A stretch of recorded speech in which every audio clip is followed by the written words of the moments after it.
حامدا لله تعالى أولا وثانيا ولعنان الثناء إليه ثانيا وعلى أفضل رسله وفي حلبة الصلوات مجليا ومسليا۔ معزز سامعین، آپ نے 5 نمازوں کے اوقات اور ان کے مستحب وقت اور ساتھ ساتھ آپ نے یہ بھی سماعت فرمایا کہ 3 وقت ایسے ہیں کہ ان وقت میں کسی قسم کی نماز جائز نہیں۔ اور آج کی ویڈیو میں آپ کو یہ بتاتا جاؤں گا کہ آذان کب مشروع ہوئی اور کس صحابی رسول نے یہ خواب دیکھا جس کی وجہ سے نماز مشروع ہوئی۔ آپ کے ذہن میں یہ بات ہونی چاہیے کہ جب امام الانبیاء ہجرت کر کے مدینہ طیبہ آئے تو نماز کی بلانے کے لیے کوئی خاص طریقہ کار نہیں تھا۔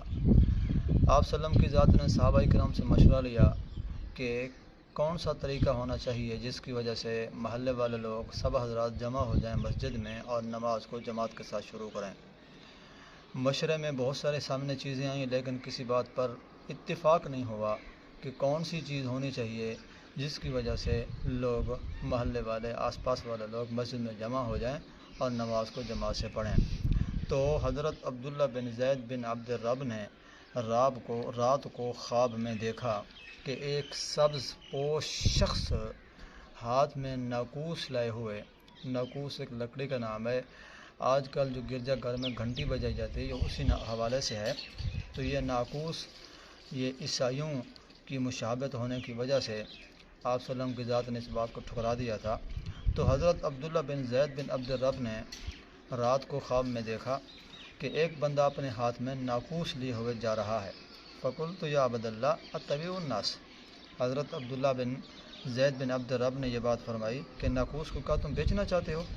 اس نے کہا ما تصنع، اب کیا کرو گے؟ تو حضرت عبداللہ بن زید بن عبد الرب نے فرمایا فقلت ندعو به الی الصلاۃ، ہم اس ناقوس کے ذریعے لوگوں کو نماز کی طرف بلائیں گے۔ تو اس سبز پوش شخص نے یہ بات خواب میں حضرت عبداللہ بن زید کو کہی، قال افلا ادلک علی ما هو خیر من ذلک، میں آپ کو کوئی ایسی چیز نہ بتاؤں جو اس ناقوس سے بہتر ہو؟ وہ کیا چیز ہے؟ انشاءاللہ العزیز وہ اگلے ویڈیو میں سماعت فرمائیے گا۔ دعا ہے اللہ رب العزت عمل کرنے کی توفیق عطا فرمائے۔